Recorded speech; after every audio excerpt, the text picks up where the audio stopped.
Okay, Victory Games 1809. This is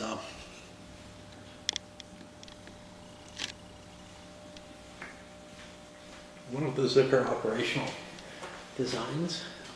For those of us who didn't have access to his old OSG games easily, there weren't a lot of these available.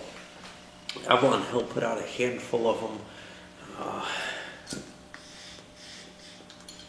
couple of Italian ones, actually, is set in the Italian theater. And, well, this, through Victory Games, Struggle of Nations, which was a bit of a mess. And then Napoleon at Bay. For me, Napoleon at Bay was something of a watershed, and that applied here. I don't think I played this after I played Napoleon at Bay for the first time. I think Napoleon at Bay was the first of the Zuckers that I really enjoyed, and I was rather late to the party on that one. That's an old game. This one uses almost the exact same system, maybe a little bit more optional rules in it. A couple of things against it. It's larger. Just such a long map that it's hard to fit. I remember having to kind of scroll the map at times in my life. Now I have enough table space that I can play it easily, and enough floor space to set up the tables in stupid configurations. But this would have been, kind of painful even in my apartment in Phoenix, or condo in Phoenix, whatever you want to say. But also the situation is a little bit duller. It's a fighting retreat by the Austrians. And, it depends on what your tastes are, etc. There's a lot more room for neat stuff to happen, I think, in Napoleon at Bay, simply because the French can kind of bounce, use Napoleon's superior initiative, etc., to bounce around and do things on different against different flanks, or the different outflanking forces facing him. I just find it a more exciting situation. However, I did enjoy this a lot more than I expected I would.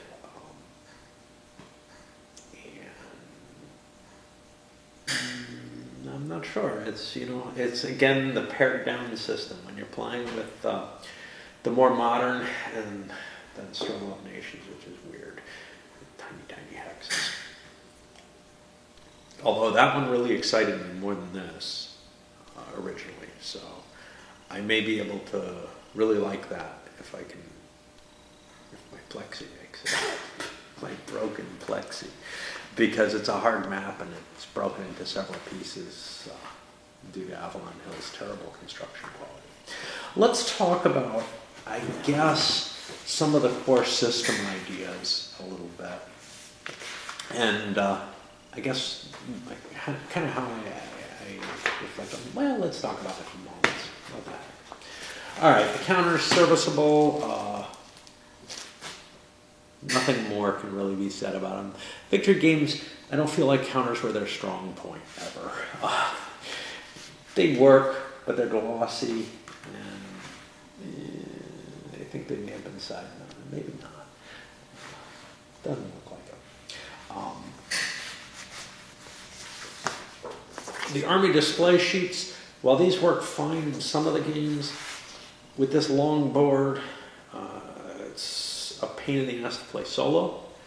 And I think because your focus changes throughout the game, unless you have like a little wheeled TV table to pull your to pull your card around with you, it's going to be a pain in the butt even in an opposed play, where you're like fighting on one side of the board and have to go to the other side of the board to find your pieces. Now, if you've got a wider table, I guess, which is likely this is almost perfectly the size of most of the board.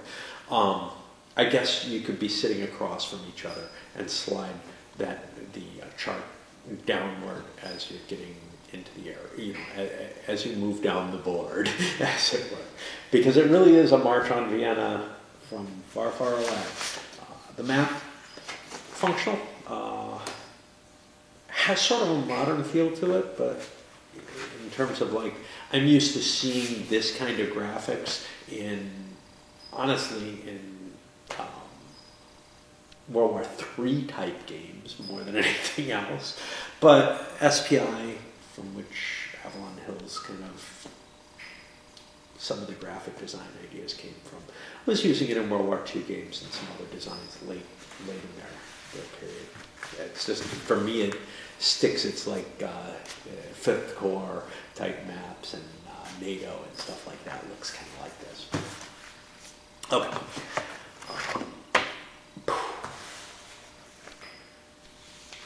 Player aids, useful. They don't have quite, there's a few pieces of information I felt should be on here that aren't. There's plenty of room on them. Is there anything that I don't need very much?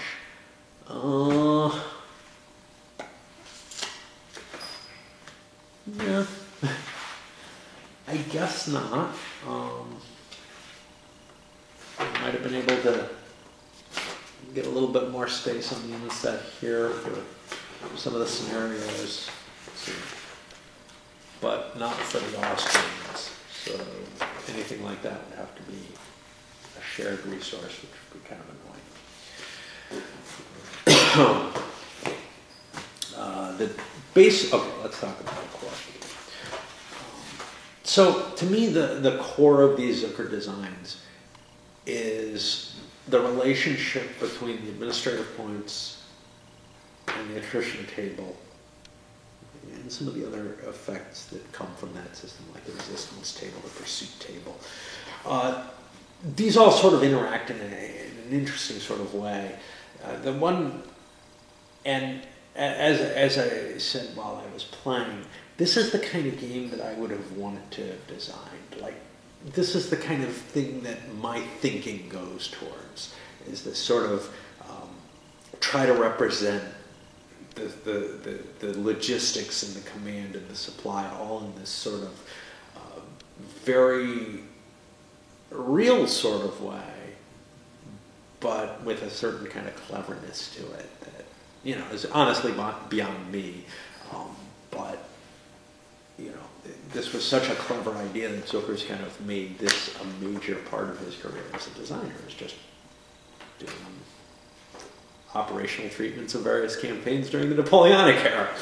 I do have one thing that I noted this game that I didn't really like, which is, and maybe I noted it before and forgot about it, but it's that the interaction of the administrative points as command points and logistical capability doesn't quite give the correct picture, sort of.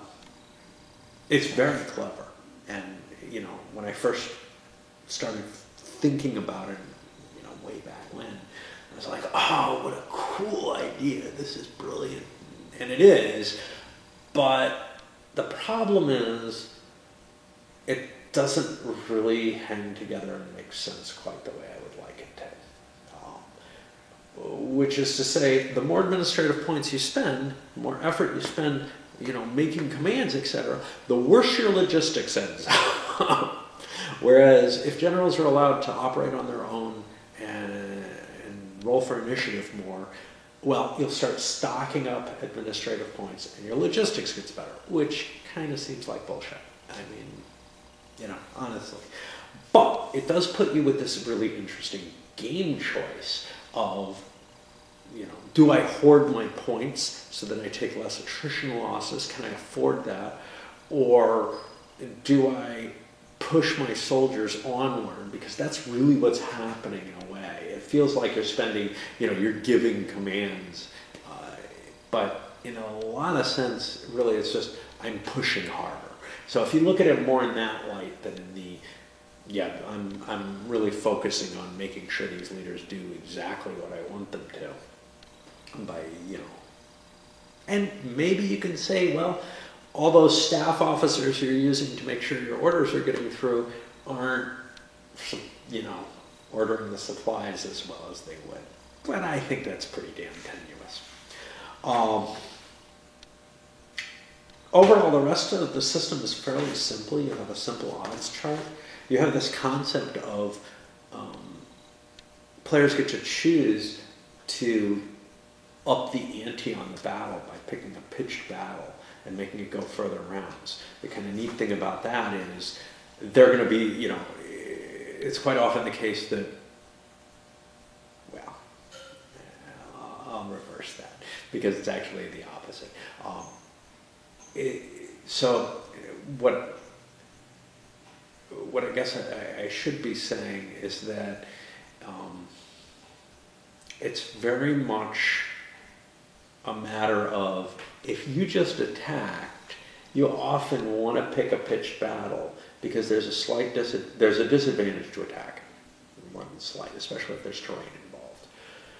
And the pitched battle forces the defender then, if you lost that round, to counterattack you and face the same kind of problem. So you see a lot of battles where one side picks pitched, the other picks pursuit. The guy who picked pitched is the guy who had to do the active attack. And that happens a lot in close battles. It tends to keep the battle close and bloody, and you can rack up the casualty count. Now there's a limit on that, which is that the leaders can only have as many pitched battles as their initiative. So you don't have like, yep, we're just going to wipe each other out. Eventually somebody breaks.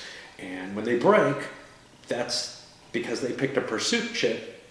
Usually they could just vaporize. They picked a pursuit chip and lost the battle. And therefore their losses end up being retreat and hexes.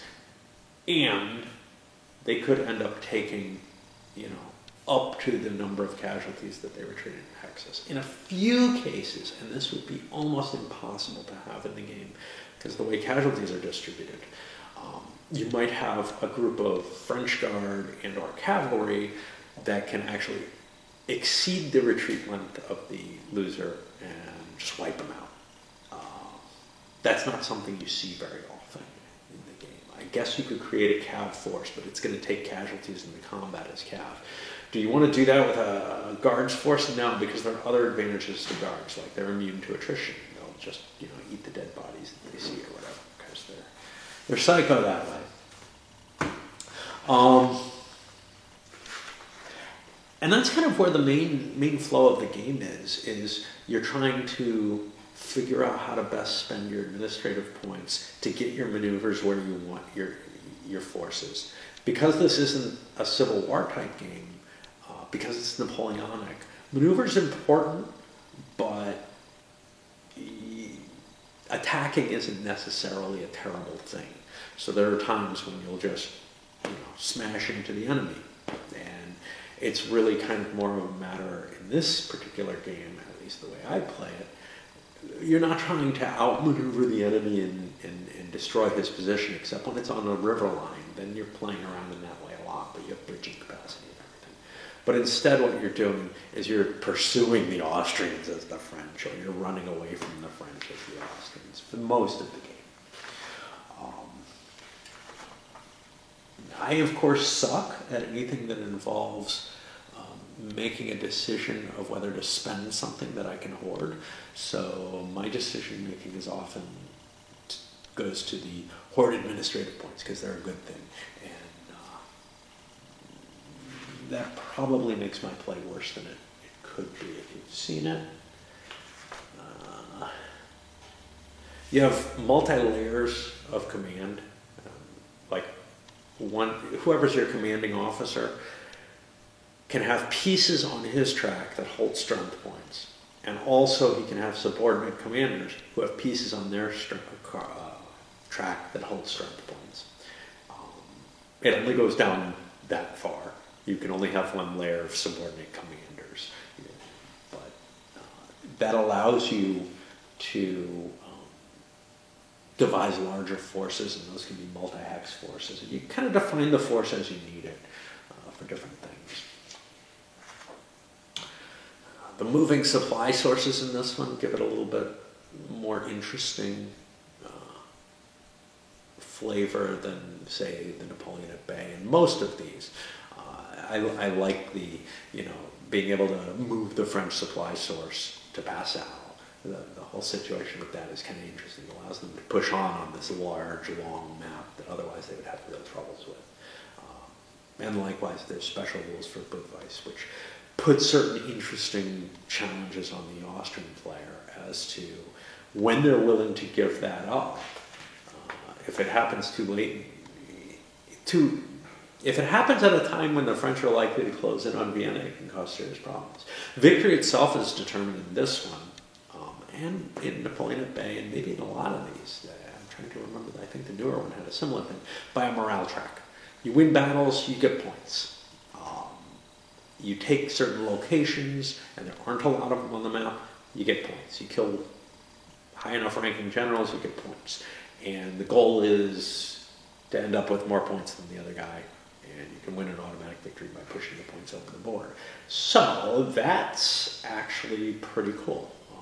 It's not a matter of just counting up the dead or anything. You have specific goals. You have victories to try to demoralize the enemy. You have locations to take that are seen as key, and that they'll throw their hands up as they lose them. And it gives reasons to try to set up defenses for specific locations, and the troops are just really an ends to the means more than anything else.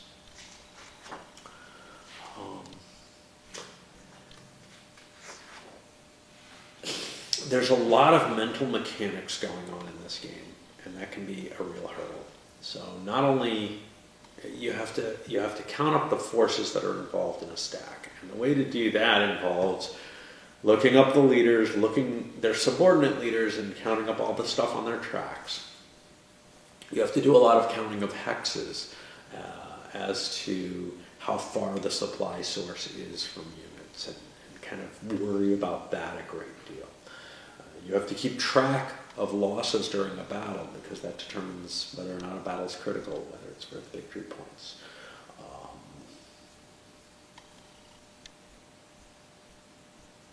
I know that there were a lot of places where I felt like I was juggling too many numbers or having to count too much. And that's often the case for me. I don't like counting, and that's kind of problematic. Building bridges. So you can take time and actually build a real bridge, but that's a lot of time, and time is an important facet for the French, who are the most likely to be building bridges as opposed to destroying them. On the other hand, attacking across an intact bridge on major rivers, it's got a little bit of a penalty, but it's not terrible. But it's harder for the French to repair the bridges that the Austrians are destroying. The Austrian engineering is just so much better in this game, and I think that's more to reflect that they're on the defensive and more likely to be blowing bridges, which should be easier. That's or destroying, damaging them. But you have the other option, which is these pontoon bridges, and those allow you to kind of shove your way up, drop a pontoon across the river, and then wow, now you're threatening that whole river line, and that forces the defender to react a little differently. The command ratings of the different generals is another facet that really kind of is very important in this system. So Napoleon and his commanders tend to have pretty good ratings in this game. The Austrians, other than Charles, not so good. Like, their best leaders other than Charles are pretty much equivalent to guys you don't really want commanding stuff for Napoleon, even though they're guys Napoleon would use, like Massena. But, okay. The rules. So here's the thing. This system is hard to internalize to begin with. And I feel like Zucker's rules tend to be pretty bad. This set is not as terrible as some, but it's not as good as Napoleon at Bay, in my opinion. And outside of that, this is a system I've already internalized, and it had already understood to a large extent before I got to Napoleon Bay. I kind of understood the system. I played this game 4 or 5 times. I played Struggle of Nations a couple of times. But this particular game's rules leave you with a couple of situations that I feel like I had to make up rules, basically, to make them make sense. And the notable one there had to do with what it means to not be forced to attack.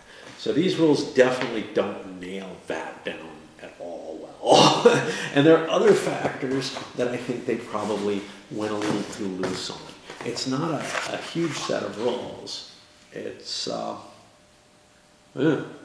bigger than I thought. So the booklet's 44 pages, but it's a Victory Games type thing, larger print than your SPI stuff, and then half each page isn't used. So under modern circumstances, it's probably closer to like 30 pages of rules if you use the whole page.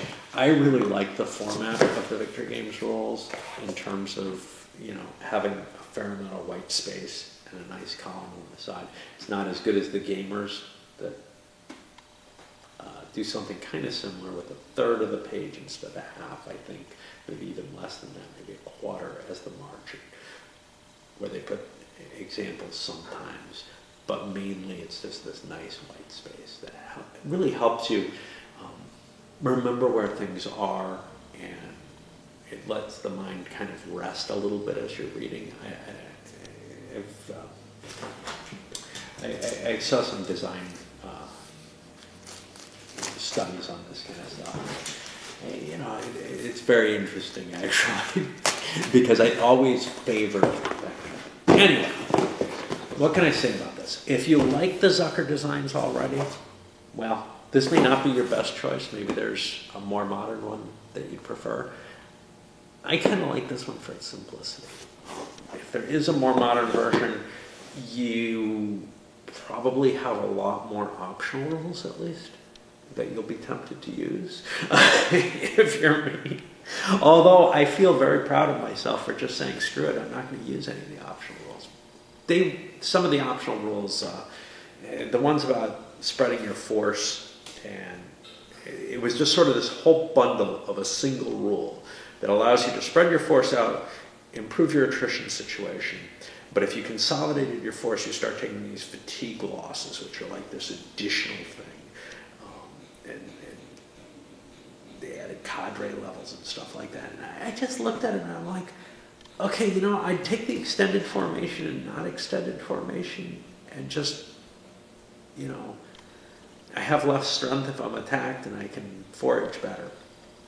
But the whole bundle was just too much to swallow at once, especially in a system that I knew would give me some trouble and I knew I would be cranky about. And I'm right glad that I didn't try to play that. It's got other ones. So there's already a great deal of hidden information in the game. You don't know what the other guy's troops are facing. One of the options is you don't know what leaders are facing. That's more than I wanted to deal with, and I don't feel like it would have really helped me too much. In an opposed game, it probably makes a little bit more sense. As it is, because of the way my memory is, I find myself cheating in favor of someone else, both sides really. Hey, how big was that force? Because I'll play a turn and go away for 4 hours and come back, and then I'm playing another turn, and I'm like, okay, now what? I don't know. I got no idea. And I see that as I see that as a flaw in these larger games to some extent, is that, you probably can't play this in a sitting. It went fairly fast for me. I mean, a week is not a long, me putting a week into a game is not a long game, but I did play it fairly regularly. intensely. Not to the degree that normal people play, even solitaire games where they'll sit down and play for 4 or 5 hours and go away now. But I played more turns than I would normally do, I think. But I'm guessing 12 hours, maybe. I don't know.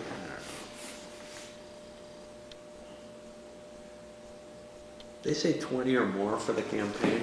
I don't think it's likely to go that long. I think it's probably a two medium to long session game at most. And when I say medium to long, yeah, I'm saying between, say 6-hour sessions. I think 12 hours is about right for it. I guess it could take longer, you know, but I'm pretty AP prone and slow. Of course, if you get me together, my usual gaming partners, we're probably all slow, so it might take longer. But yeah, I think two good sized sessions and you'd get this knocked out one way or another. And it can end real early. It could end, you know, in the initial battle area if the Austrians kick French butt real quick. Anyway, it was a pleasant surprise for me. I'm probably not going to boot it way up, but you know, in terms of enjoyment, it was a functional war game that I had fun moving my counters around and doing things. Is it a perfect system? Not by any means. And part of the problem, well, part of it for me is I'm just not an operational maneuvers type of guy. You know, I like my tactical battles, I like my grand strategic, and everything in between I might respect as I do this design. But I probably don't get my jollies out of it greatly enough, you know. All right, send it up.